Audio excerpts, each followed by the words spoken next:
Welcome back to Toys on Tap. This week is an incredible week. We have Gum It Up makers Danny and Esther coming on to talk about their new toy line they are launching this month.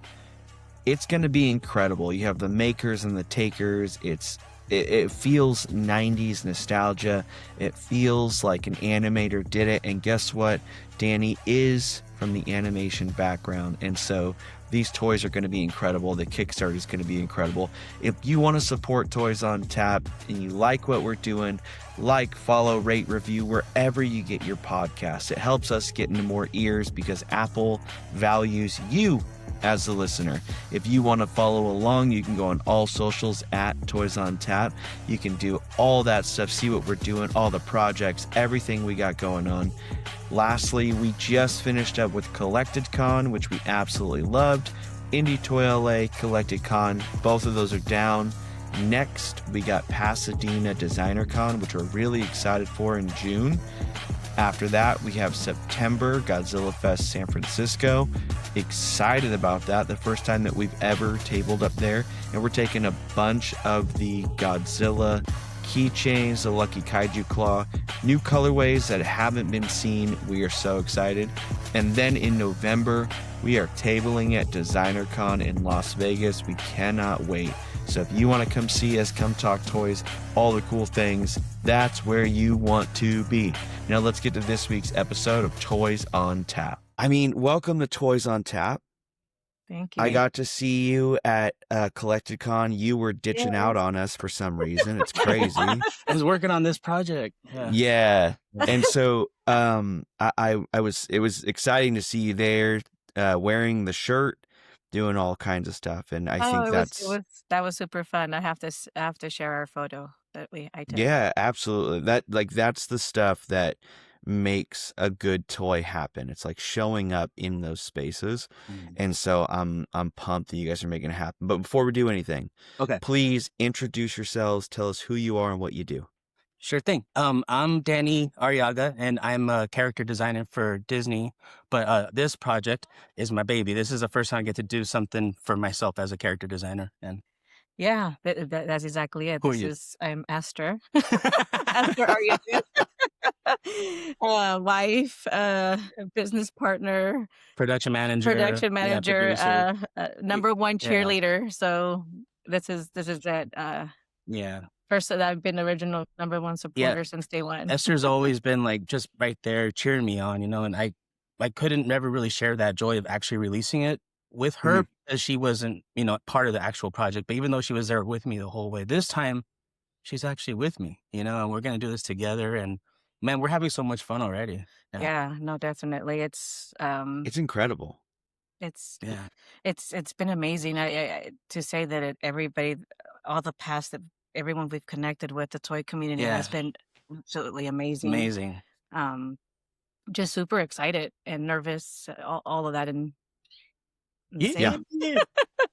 Yeah, one of the things I think is so funny is like the toy scene is so cool and so great. And I think it's because it's like we're all trauma bonded. Like we've all tried to go through this and we're all making it, but it's happening. Before we get to any of that though, we have to hear about your childhoods, how you grew up, all that stuff, because you're embarking on something that is a piece of you. It's art. It's like magical, but that starts somewhere. So one of you has to go first, and you got to tell me the toys you were playing with, the cartoons you were watching, that kind of stuff. Well, go for it, Danny. You want me to go first? Yeah, okay. Because our story kind of intertwines because I met her when I was like 14. So yeah, there's unless you want to start with that story.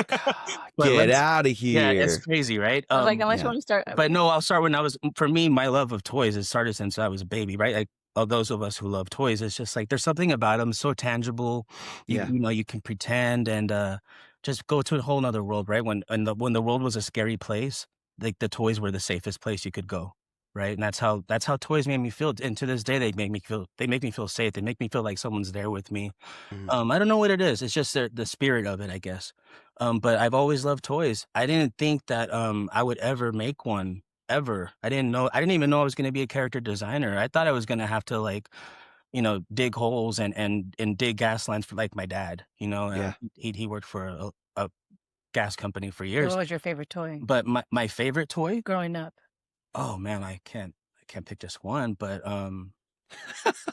yeah, I mean, I love G.I. Joe, but I mean, what Yeah. my pet monster, Oh yeah. my pet monster. So the first time I ever saw My Pet Monster was in those Scholastic book orders that you used to get like in school. I don't know if they still do that anymore, but I remember that's where I first saw him. I was like, oh, I gotta get all these, and I asked my mom, and she got it for me. I read the books, and I don't read much, you know. So for me, that was a big deal that I actually wanted to read these books. And it's not that I don't want to read; it's just that it's hard for me to take in It's something about the creative brain and the way it lines up, you know. Yeah. I mean, My Pet Monster is wild. And it doesn't shock me that My Pet Monster is your favorite, because when you look at your characters now, there's some influence there. Yep. Oh, 100%. definitely. I love that. All right, Esther, it's you. Dude, growing up was Barbies, but I absolutely growing up was a tomboy. So, He-Man, believe it or not, I had a Castle Grayskull. I love that. I was a 3-year-old that wanted a Michael Jackson cake instead of Care Bears. I loved Care Bears, but Michael Jackson. I said I was totally like, I don't know, unique individual. Still am. I mean, that's the way to do it. Like, Barbie is such a funny brand. Like, for some reason, it got slated as like, this is only the girl toy. Yeah. But they have been plagued with chaos from their inception of like, their original idea comes from this like this doll of a sex worker, and that's what started and it's such a crazy way to start a toy. Yeah. And it's crazy that like you name it after your daughter, right? Yeah. Like, Too much. Yeah, it's crazy, but the memory that I have most is, and I'm going to date myself here, is there's a rainbow vacuum. And it came in a huge box, and that whole box was filled with Barbies. Oh, okay. So that was like a huge, and then I what had rainbow like vacuum was that though? Do you not remember the rainbow? It's like back in the 80s. It was like the two people would come to your door and they would try to sell you like the vacuum cleaners, and Rainbow was one, and then it was Versing. It was like going to. There was another competition. I don't know. Okay. So I don't know what it was. I don't know either. Yeah. But it was a huge box, Yeah. and I remember they were like, "You have to condense. You can't have this." And I like that. That's how we should store our toys now, just giant boxes. Why not? I mean, and then we get older, and for most of us, we get rid of our toys. For you two, not only did you possibly get rid of your toys, but you met. So take me to 14. Okay, yeah, absolutely. That was actually right around the age where I knew that, yeah, I shouldn't be buying and wanting to play with toys anymore. I feel like I have to grow up. I have to do other things, and this will look bad to all the girls I want to meet, you know, in the future. And little did I know that when I met Esther, it was the very first time I met her. She was at her grandma's house, and she was on the floor playing Pogs, and she had her friend open the door for her. She goes, "Let him in," and I come in. I thought that was Esther opening the door. Like, hey, and I was like, "Hey, are you Esther?" And she's like, "No, that's Esther." And Esther's on the floor playing playing with her Pogs, you know? And you know, she was like, "Hey, what's up?" Really cool about it, but I was like, "Wow, this girl does not care." I kind of love that. But I was too young to understand like what kinds of things I was looking for in a girl. Yeah, it was just more of like, "Hey, I want to meet a cute girl." Yeah. But I was playing with Pogs. That's like what, late 90s, early 90s? Yeah, this was 1995, I want to say. 4. Okay. Yeah. 4-ish. I don't know, right around there. One of those times, yeah. Okay. I was only 4 or 5 at that point, so I'm. Oh, crazy. I had just a few Pogs, and it was whatever I could steal from my siblings. But I did, I remember we held on to for a while in like 3rd grade, trading slammers and doing all kinds of things. Yeah. I do remember that stuff. Yep. Okay, so we're 14, we do that. How do we get into art for both of you? Because this is, I mean, now your career is art, and you're about to step into a secondary career that's also art. Yeah. So where's that kind of start? Yeah. Well, so like I said, Esther's been my cheerleader the whole time. So Esther's always been like, you got to do what you love. So it started like after, you know, we met in high school, right? Mm-hmm. And something happened that summer that Esther was graduating. We had a baby, and so on top of being young, we like made it hard on ourselves. to have a kid at the same time, you know. But again, I guess it's weird. I didn't think much of it. I was at the time. What was I thinking? I was like, no, I'm gonna be a good dad. I love kids, and I'm ready. And my dad was like, what are you doing? I'm like, I'm ready, Dad. I know I can. Something in me told me you're gonna get through this, and this is good for you. And so I was like, holy moly! So we had a kid, and I was going to college, going to San Francisco State College, the 4-year college. But see, with me in school, we just didn't get along. Like I said, with the book thing, I didn't like to read it, and so I couldn't understand. I couldn't understand why we had to learn algebra 2 in college. Yeah. I was like, I'm never gonna need this. Like, I'm like, okay, I get it for other, all the preliminary stuff, but here's I want to learn what I want to learn. And so I was really struggling in the classics. I didn't want to be there, really. And so I come home one day and I have to go to my grocery job, and I'm telling Esther how miserable I am at this school. And she's like, you know what you need to do? You need to draw, because you love to draw. Because I used to draw things for her when we were dating. She goes, you need to go to school to learn how to draw, and go to art school. And Danny, you can do whatever you want after. I'm like, you can get paid to draw? I didn't even know that. Right. And so I was like, what? And so we saw a commercial back then, because there wasn't internet. Yeah, And there was. It was the early. barely. It was the early Earthlink dial up, right? So Yeah. I didn't subscribe to it back then. And so we saw a commercial for Academy of Art College, and I was like, whoa. And she's like, both of our eyes lit up, and she's like, you need to go there. And so I went to the orientation, went to school there for about 3 years, but I didn't wait to graduate to get into to somewhere I wanted to work. I was like, if I wait, I'm gonna have to compete with everybody else who's really good with me. And so let's just go now, and let's just try now. And so I just started sending my stuff to Pixar. I got denied like 3 or 4 times, right? But Yeah. it didn't stop me, right? I was like, you know what? Just gotta keep trying. Anytime I see any kind of like beginning position or any kind of PA thing, I'm applying.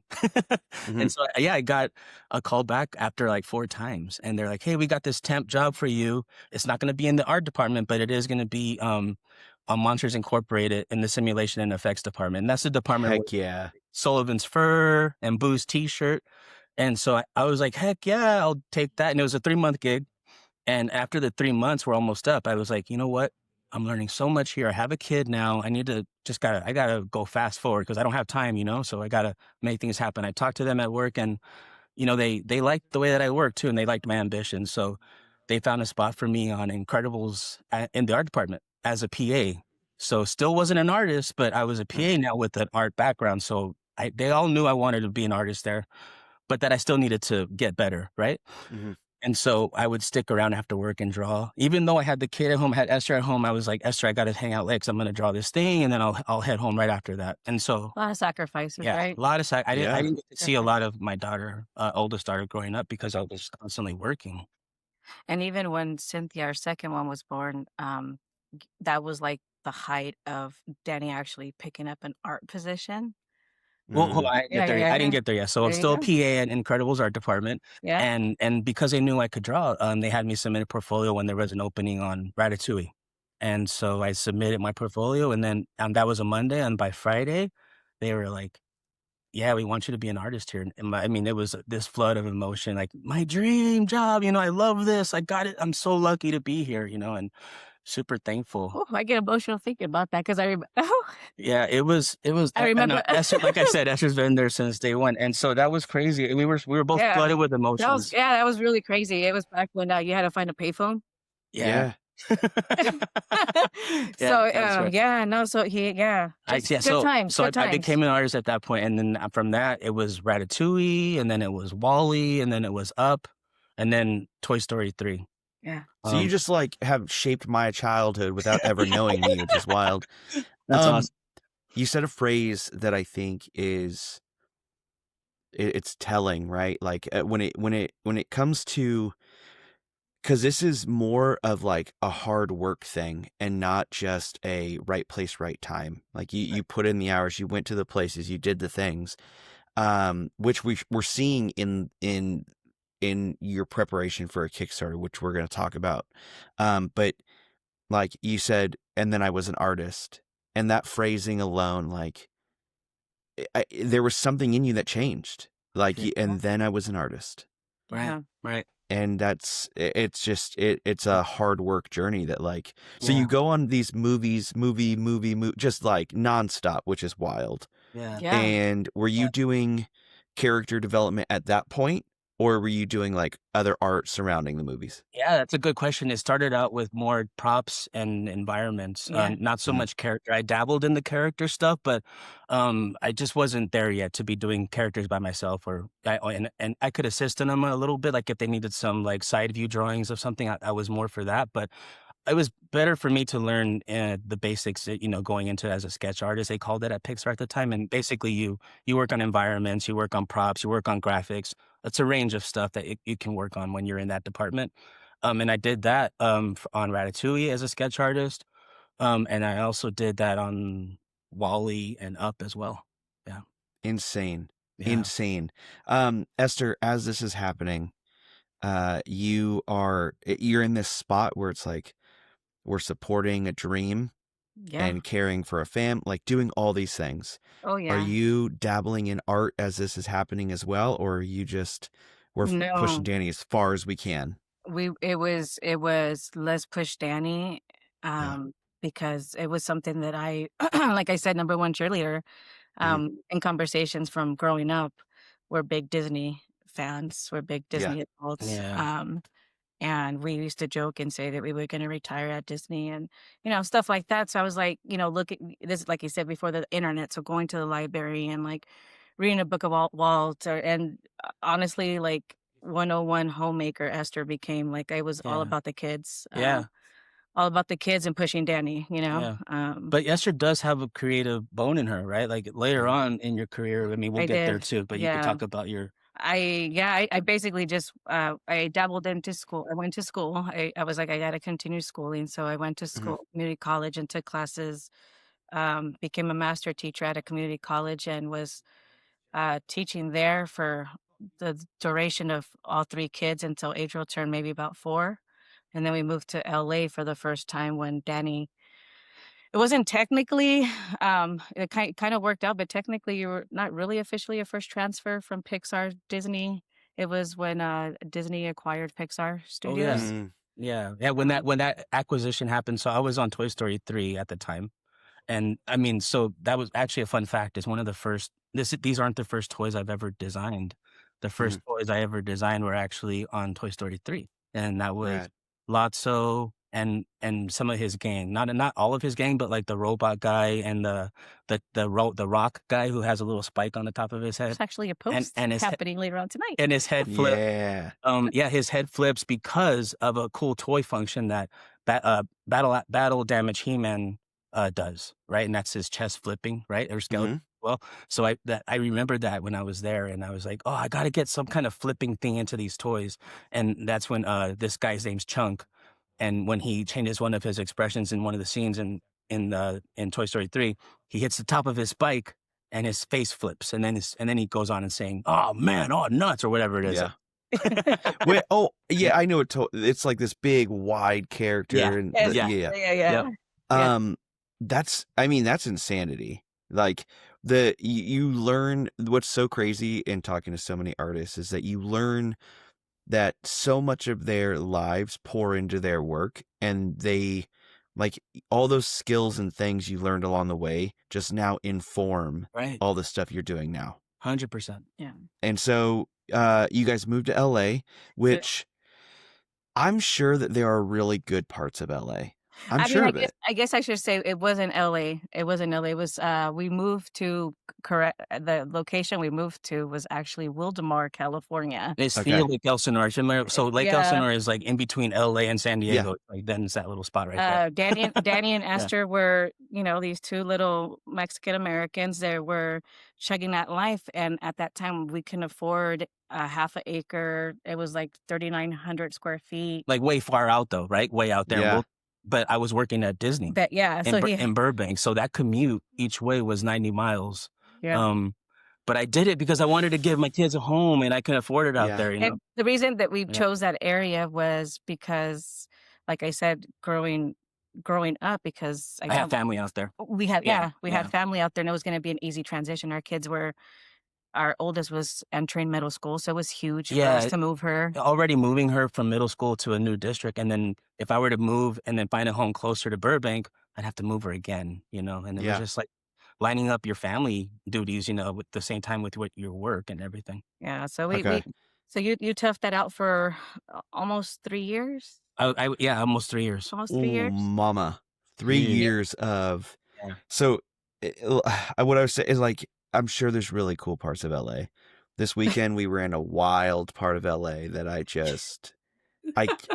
it was something, like, it's not a place that it was a Yeah. vibe, like, it would be really cool for a photo shoot and then get the heck out of there, but, Yeah. um, yeah, I mean, so I hate traffic, so 90 miles each way is Yeah. you're doing it for the love of the game. And Uh, this was before the yeah. 71, if those are familiar with Southern California. That was before Yeah, finished.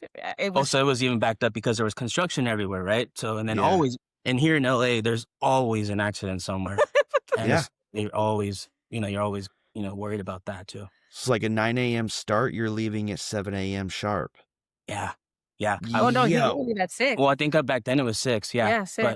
But yes, I would leave early just to make sure I wasn't like late, because I was like, no, I can't be late. Early in my career, I was like, no, you gotta be there right at 9, and that's kind of chilled out a little bit, but Yeah. yeah, Dang. Okay. So we're doing that, which for 3 years. So, and you're still in animation and this kind of stuff. yeah, And then So, where I transitioned into creatively, in Lake Elsinore, there was the outlets, and mhm, they were opening the first ever Pottery Barn outlet in cool. California. And I got hired and became a visual merchandiser for them and was with them for off and on for a little over 15 years. yeah. And then she started doing Uh, like just by working there, and you're around the creativity, right? How they design and stuff. So next thing you know, I was like, oh, this is great. Our house starting to look like Pottery Barn, yo. For what yeah. we could afford, but it never looks like the catalogs. Your house always looks like a house, right? It's always lived Yeah. in, Yeah. Yeah. right? It's never like, oh, look how pretty it looked. Not it looks like that for a second. Yeah. It looks, I mean, it's lived in, right? Like that's Yeah. Yeah. anytime that any furniture place shows, it's like no one lives there. That's Yeah. an No. abandoned house. Yeah, dude. Yeah. Um, Yeah. Visual merchandising. So are we talking like you're out doing purchasing of things you see, you're building sets in the store? Which one are we? The position that like I said, I held from I worked every position. The latest one was GM, but you are working with the buyers, Mhm. and we have a main store in the Bay Area. It was a hub, and we would deck it out, get the photographers with the main CEO. It would be like a week of like intensive craziness, and then we make the books, and then those books would be delivered to all the local stores.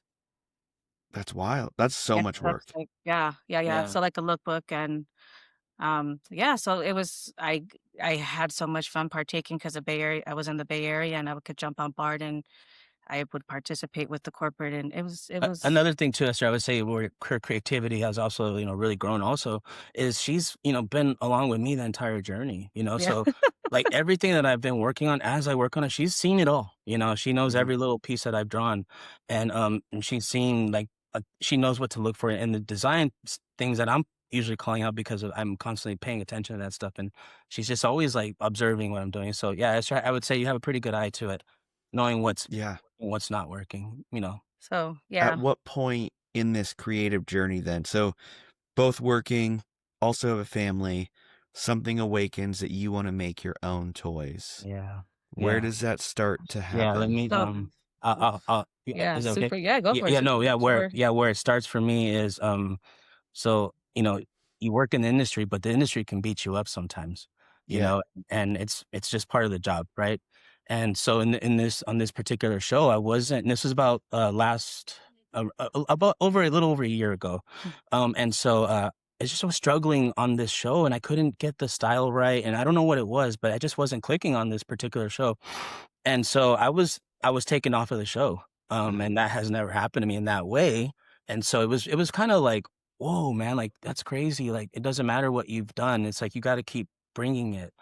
And I was starting to lose confidence in myself, and I was feeling down, and I was like, not sure if I even knew how to draw anymore. I was like, oh God, like I feel like I shouldn't even. I feel like a total like hack, like I don't even Yeah. belong. Started like getting me bad. And I'm like, I've done so many things, Danny. Stop this, but it didn't matter. It didn't matter. It hurt. Oh my God, I think I forgot how to draw. And so what happened was Esther was going, to school still, Mhm. to finish her nursing degree now. And so she was working late and a lot. And I was just at home by myself while I was going through this. And so I needed something to cheer me up, because me and depression do not do good. Like I'll Yeah. do things I'm not supposed to. And so I knew I needed to take care of myself. And by taking care of myself, I needed to start drawing, but for myself, and so these characters were not intended to be toys out of my head. They were more intended to just be like, what's a fun lineup that I can do just so I can prove to myself, I still love drawing. I still love painting. And I still love this stuff. I just went through a really hard time. And, one by one, these characters were like popping up on this drawing. And I was like, oh my God. Okay. I was like, wait a minute. We got the bird. We got this. We need a worm. So then that's why there's a worm in the lineup because, I'm very inspired by fun Muppety things as well. So Jim Henson's a huge inspiration to me. But that goes hand in hand with monsters, the My Pet Monster thing, I think, as well. Yeah. But yeah, those inspirations for me just they hit. They hit for me. So let's break it down. You have a whole lineup of these characters, right? So we got to go through all of them because it's going to lead all the way up to the Kickstarter, which is coming this month. Yes, we're officially what, tomorrow, 18 days away? Yeah. That's crazy. Okay, so tell me about the lineup of characters, because there is something about it's world building, right? Yes. And 100%.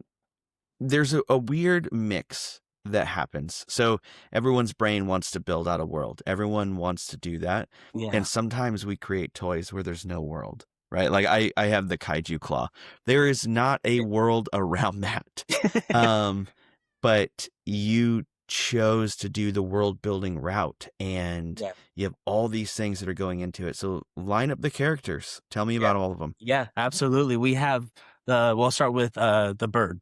The little bird. There's two birds, right, in the maker lineup, but the medium-sized bird, the bigger bird, is Master Chi.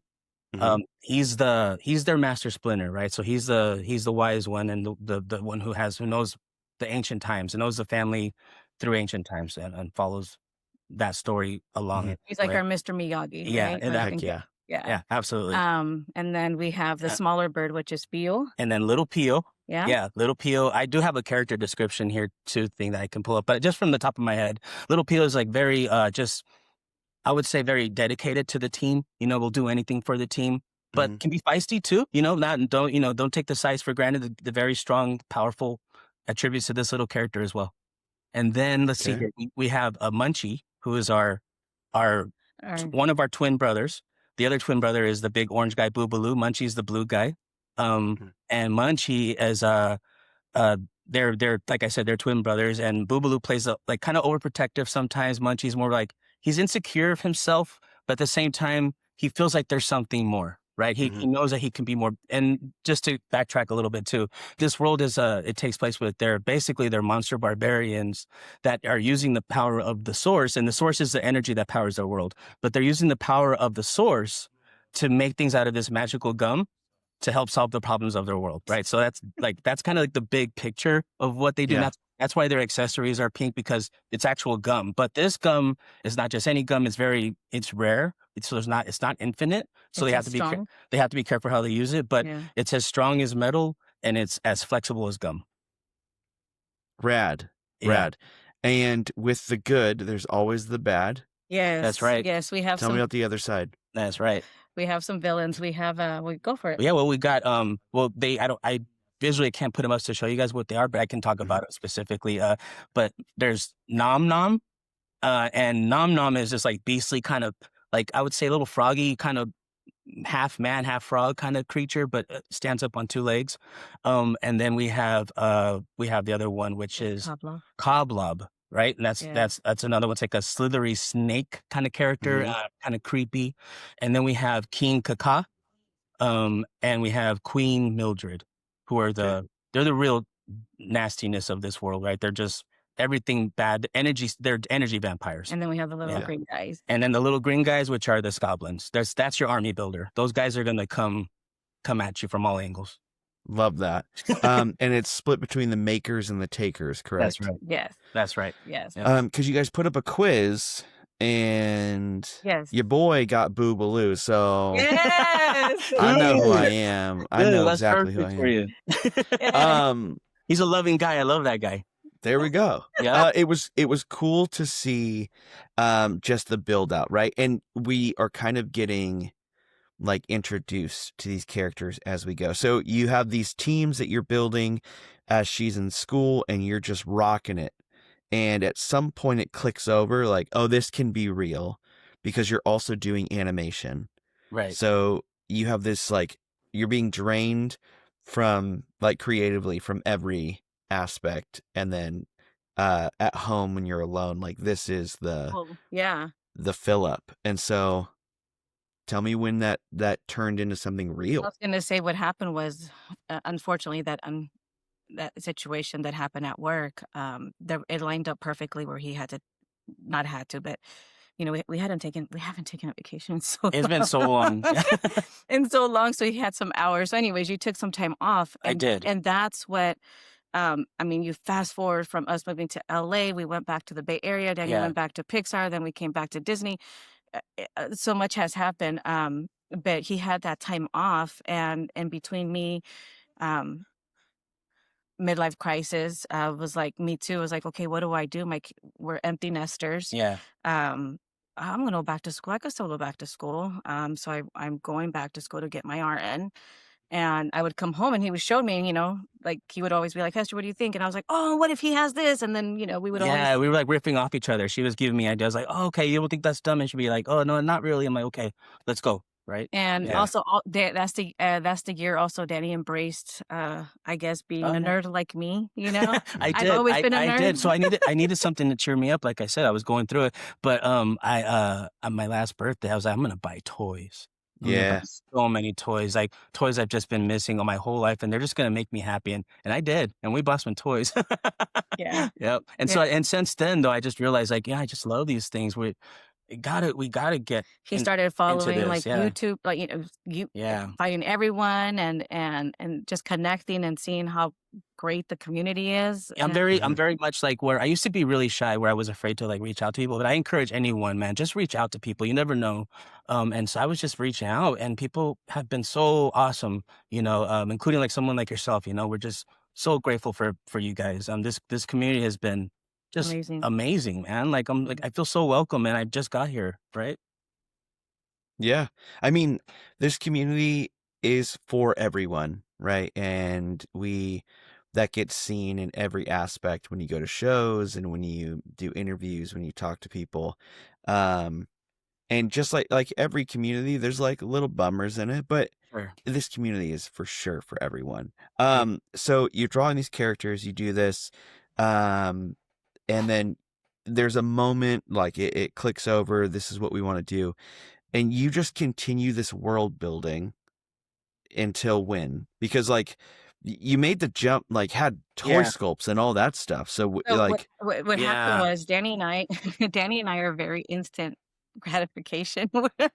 We like, you know, we're like, we don't have time to waste. Just go. Come on, we're very much we're jumpers, we're makers, we just take the leap. We take the leaps. Sometimes it's crazy. We're crazy. So and he got this guy. I was like, dude, what would it look 3D? So then he hired a friend. Well, let me tell you how I got there. So talking about the world building, I was coming up with these ideas, but I'm not the greatest at storytelling in that way, where I needed someone better, because I've been around story in this entire, throughout this career, right? And I've been around it, and I see like these professionals who are amazing at story struggle, right, to tell these stories, and it goes like that for months. So I'm like, how am I going to do this? I need help. I need help. I cannot do this all by myself. I'm going to need help. I had to admit it, And so I reached out to a friend I had met at an art convention, who was a comic book artist. His name's Ian Dorian. He worked for Marvel. He worked for big comic book companies, and he's worked with a lot of great people as well. And I reached out to him. I was like, what if I ask him to help me with the story?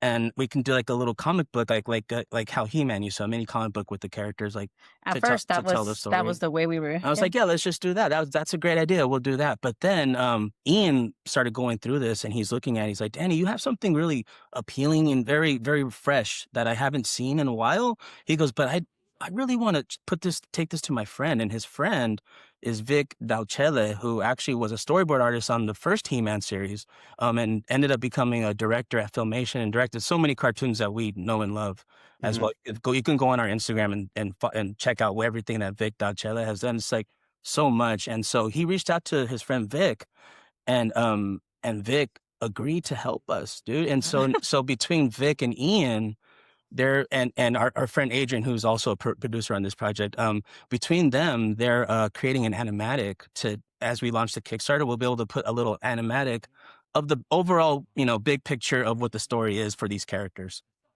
Yeah. Which is insane. Yeah. Right? So and it's crazy. Yeah, it's been crazy. So we do have prototypes so the first wave for the Kickstarter, we will be launching, if you want to grab one of those guys, Munchie and Boobaloo. And yeah, so, and like we there's so much more. There's so many more characters we would love to make. And we're so excited. We're so excited. This is like the first time that Danny and I mean, we have always secretly collabed, even just I'm always bouncing ideas off Esther. Right? Yeah, definitely. So, the first time that we work together, and we do well. We do well when we work together, and we'll see what we've had a lot of run-ins already, but we're good. Before we talk through the Kickstarter, because I want to hear all the ins and outs and kind of revealings of it's included. How are you staying sane with doing creativity at work and then also doing creativity at home?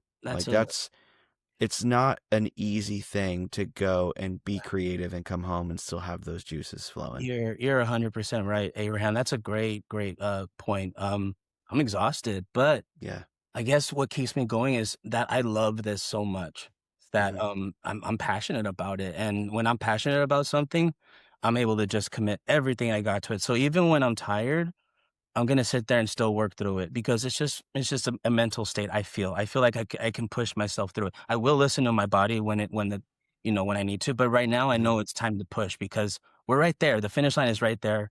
If we work really hard, we'll just give it our best, and whatever happens, right? Either way, we're excited to just be in this world. I've already made the most amazing memories, meeting the most amazing people so far, and jumping on with you, it's a dream come true. I really feel like this is the next big dream for me. It's like, you want to make these guys and continue to get them out there some way. Yeah. I think you're describing something cool. Depression does hit sometimes, or like you're so exhausted that your mind just is destroying itself. I was told a couple weeks ago that I roughly have about 1,820 weeks left of life. Oh, no. He was like, if you live to say like 70 or 80, like 1,820 weeks, like that's great. What are you going to do with it? And so it's like, wow. I don't care how tired I am. I don't care about any of that stuff. Like, this has to happen.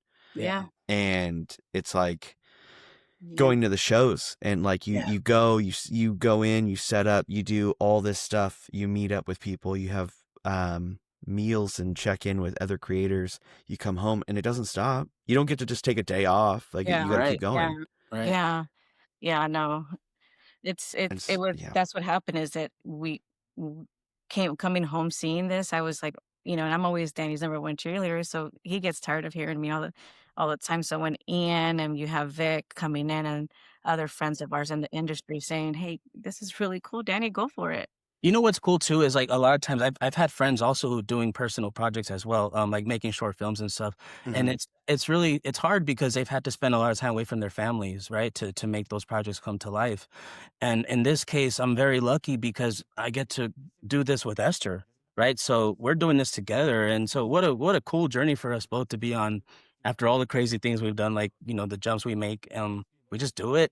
And then see what happens, I've made a bunch of mistakes, I'm not gonna lie. Yeah. You gotta make it's perfect, right? Like my wife wouldn't be caught dead at a toy show.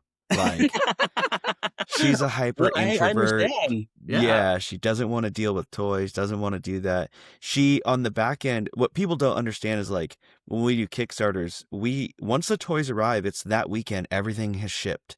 Yeah. And it's because my wife for sure is like, it's one of two things, right? Either she really loves the packaging and mundane tasks, or she really loves having a house with 0 toys in it. Right. And so we're like, get them out of here, yo. Yeah, either one works for me. So we're like just running to get this stuff done. And she's a huge blessing on the back end of just the support part of it. Yeah. And 100%. I don't get to like I don't get to bounce all my toy ideas off of her, but I do get to bounce like business ideas off of like, I want to do this, or what do you think of this? Or like I have 5 shows that I'm doing this year, and she's like, have fun. Like, let me know if you need anything. So it's huge to have a supportive partner in all of this. Right. Yeah. Because it could tank you to not. Yep. Yeah. 100%. Yeah. I think, well, the way our house is so crowded with stuff right now, it's a small house, and we came from a bigger home to a smaller home. So it's like, we're packed up. But if Esther was a little bit way more picky with theirs, she would be so mad at me right now. I got toys everywhere. I got stuff everywhere. We moved. We've been here for more than a couple of months. We're waiting for a permit to get approved, and we don't have the space yet. So as soon as it gets approved, we're good. Great. we downsized, but we with all that stuff. Yeah. I mean, because you don't want to let stuff go. Yeah, I don't want to get rid of it. It's good stuff, man. You know, and we'll never get what we paid for it. It's not toys. It's not toys. It's it's so funny that we can say that because it's like it's important stuff, but hoarders say the same thing. Like, I don't want to let that stuff go. Yeah, true. The only difference is like they have newspapers they're hoarding, and I have toys. That's it. Not wrong. What's crazy, that it's so crazy because like around, you can't see because you're looking right at me, but like to my left there's like stacks of toys, to my right there's like convention stuff, and awesome. I just am good enough to put it off camera, which is ideal. Okay, so this leads us up to the Kickstarter. You decide to get these figures either sculpted, or you have sculpted them yourselves? Someone else? No, a friend of mine. Cool. I can sculpt in ZBrush, but I prefer to let the professionals do their thing. I can dabble in it. It's good to have an understanding of it, but I like to let the people that do that best do their job, right? Yeah. So this is a friend I have in Brazil named Felipe Rodriguez, who sculpted awesome. them. Did an incredible sculpt, and then they got printed out, and like you have the toys, and that starts this whole launch leading into the Kickstarter. So tell me all about the Kickstarter. What are we trying to raise? What are we trying to make come true? Like all those details. Yeah. So I think you want to pull up your notes and we're working out the details right now, because there's some things that we would love to add. I actually, we could do a exclusive here right now. That's what I'm talking about. We just got these actually in the mail today. Put them closer. It's the Gum It Up Makers. Let's see. Is it going to go? Yeah, there it goes. I'm in love. Yeah, it's an enamel pin. Yeah, it's our enamel pin for the Kickstarter would be an add-on. Cool. So I just talked to so it looks like I will be able to get these manufactured in time because craziness. It's like a lot of stuff we're dealing with, but then there's also this guy too. This will be another add-on to the Kickstarter. Amazing. It's a goblin Skoblin keychain, and it glows in the dark. Yeah, one of the army builder guys. There we go. On the taker side, right? And that does glow in the dark. But yeah, as far as like big picture Kickstarter stuff, we have tiers that we're still figuring out right now. But there will be I believe an early bird pricing that we're gonna do, and there will also be some add-ons that we want to add on additional to these things that you're seeing right here. So but we haven't finalized all that 100% yet. That's why we're not 100% sure. But we do got to take care of that. It's coming down to the wire, so we got to take care of this. It'll be out soon. I have a honey to-do list here. It's boxes that I make. Yeah. So this weekend is finalizing everything. and Amazing. then blessing ourselves and sending the baby out. We want to make these toys and future of maybe a cartoon, right? Yeah, I don't know. Well, in the future, we'll see where it goes for Right? sure. But I mean, for now, I definitely want to, even after these characters, hopefully, if they get made, I still want to tell their story in some way, Mhm. like the thing that we're building up. And so I'm thinking of maybe creating, like a post where, like in a comic book form where you're kind of sliding through the story and do one of those a week for now and see where that goes and just keep working on stuff like that, in any way we can do to get the story out. Yeah. I mean, you guys are encroaching on a huge task. And I don't think people that haven't run a Kickstarter have zero idea what Yeah. goes into it. And it's a lot. And this is gonna sound so crazy. It's one of the most enjoyable things in my life. Like I love the feeling of like, is this gonna like there's a panic attack almost. Yeah. It's like waiting. I don't it's like I I watched a show one time, and in the show they said, "How are you doing?" And he goes, "I touched the frayed part of the cord just to feel something." Just, And I think Kickstarters are that for me, because Sure. sometimes it's so easy to produce a small toy, go to a show and do that. yeah. But like when you're on display for the world, there is something that is like, will they make it? Like it's a feeling that's crazy, because you have like the initial rush, the middle slump, the last surge. Like that's Right. See, every and Kickstarter ever. it's our first one. This is So our first one, so we're ready for the ride. We have seen people going Amazing. through it right now, and I'm like scared for them too. And I'm like, come on, get it, get it, get it. Yeah. I'm always rooting for them too. And so yeah, well, I'm nervous though, like because it's Yeah. you just don't know, you never know. Even though I'm like, you could be arrogant, it's gonna be great. I don't know. Yeah. There's so many things going on in the world right now too, where it's just like, oh man, I even feel bad asking for money for anyone to support something for me when the world needs it so much more than I do right now. Mhm. So it's hard, right? There's this like that part too where you gotta think about, So then I jump in with the Walt knowledge. What would Walt say? He created cartoons. I don't, not to get into what he did or advertisements, but he created something to escape. You know Mhm. what I mean? And I when I saw the characters and Danny showing them to me, I was like, I can't explain it, but I felt that feeling of how I believed that he would be a Disney artist. And I Mhm. was like, oh my God, this is so cool. Wait, we could do, Yeah. you know what I mean? This is Yeah. so cool. like both of Um, our eyes lit up because we both love toys, I guess, right? yeah, We used yeah, to say yeah. we used to say all the time we're buying toys, but it's for the grandkids, for the grand. No, it's because we want them. It's for us. It's for us. Yeah. I it's hard to think about it this way, but you are offering people pieces of joy, and you really are offering them escape sometimes, because we don't know the backstory of everyone. Right. Yeah. And sometimes it takes helping someone else achieve their dreams or helping someone else win to bring joy to ourselves. Right. And Exactly. that's something you learn over time. You don't realize how amazing it is to serve other people. Right. Yeah. Right. Yeah, yeah. And so you guys are in for it. It's coming up. So when is this Kickstarter coming up? Like launch date? I know the pre-launch page is up now. So if you The pre-launch haven't, page? Yeah, so if you haven't, please hit that notify button, Yep. please.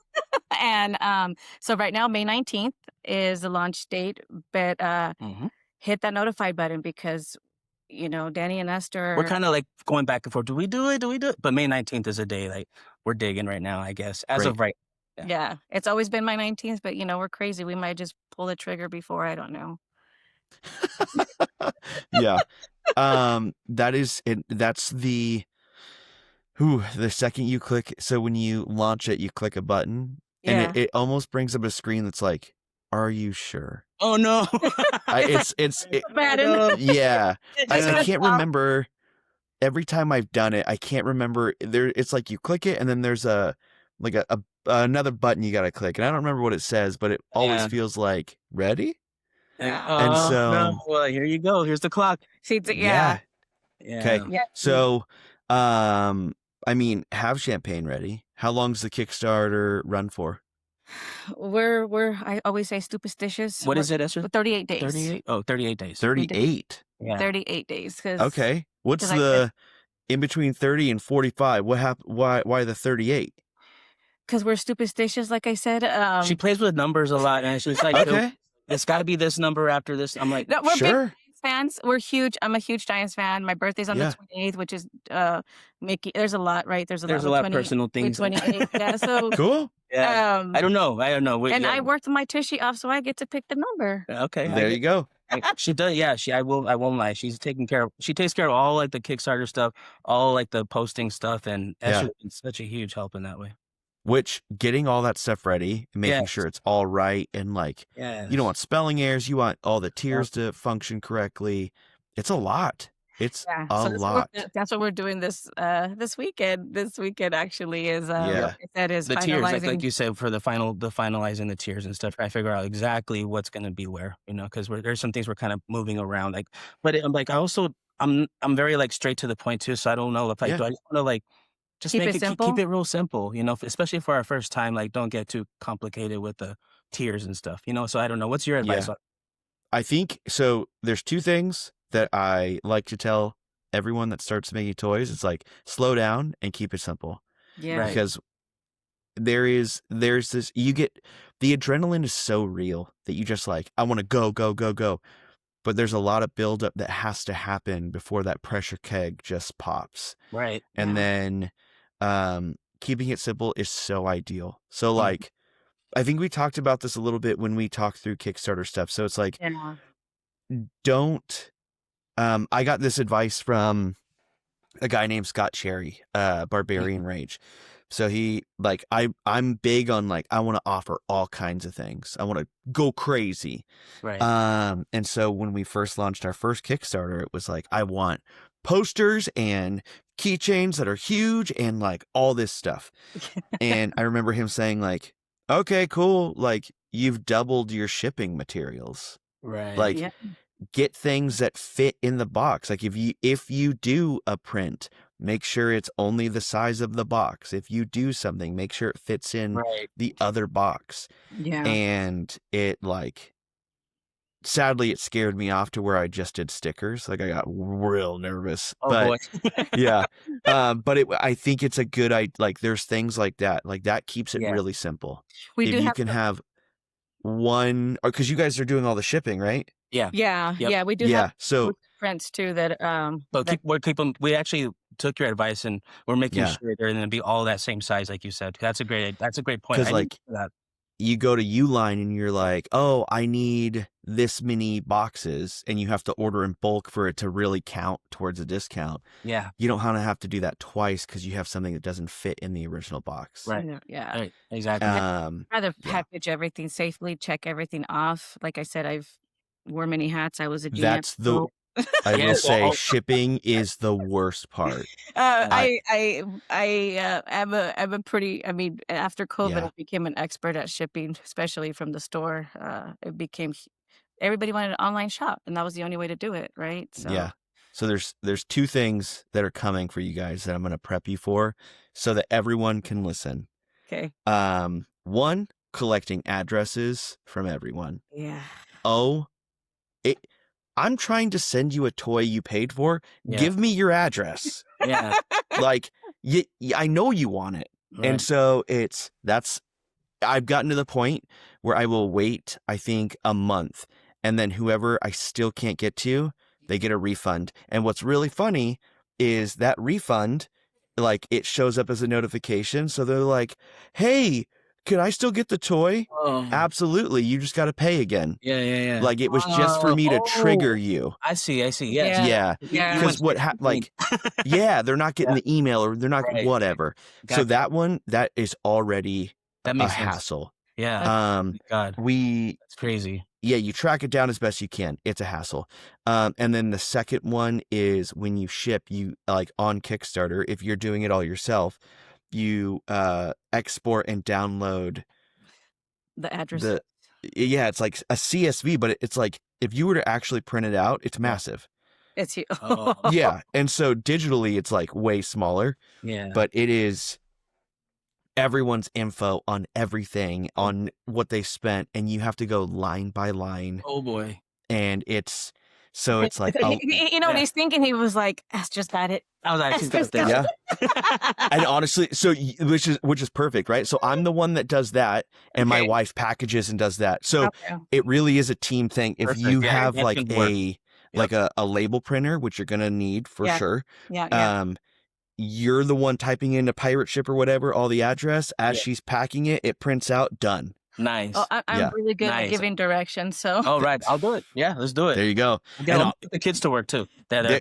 Honestly, that's it. Yeah. Yeah. He once worked for me once. Yeah, I did. Yeah. At Pottery Barn, I hired him as a Yeah. what do we do? Inventory help. Inventory. Yeah. Now everyone's gonna know. Uh, So as you guys are doing this and we're amped up for this, I do have to ask, how hard is it to not pitch? Because it's a great idea. You don't see a lot of original IPs that are incredible anymore. And if you do, people aren't willing to take the step to make it happen. right. So you're doing it. How hard is it to not pitch this idea to Disney or to Pixar? It's hard. Yeah. It's really hard. I'm like, oh, what is this something I should pitch? Because I don't know. I just feel like, no, but I've never done anything for myself. So let me just, like I said, I didn't put, it does cross my mind, but I was like, you know what? Let's just put something out there for myself, let's see if something that I created from my head with the help of all the team is to see if people like it. Let's see how that goes, honestly. But to pitch it, I mean, that I'm not against that either, but I just didn't want to like wait for them, I guess, like, do it on their terms. I'm like, no, There's a lot of I guess like political corporate stuff, right? There's that, and then there's that stuff that you have to make sure you're clearing the hurdles to properly do it, right? Not step on anyone's toes and stuff, right? Or how come you didn't go through me and all this stuff. So yeah, it's just like it's a lot to worry. I just want to work at work and leave it there, and then I'll come home and we'll get to do this stuff for me. Amazing. Yeah. Well, halfway through the Kickstarter, let's see if you're still really excited.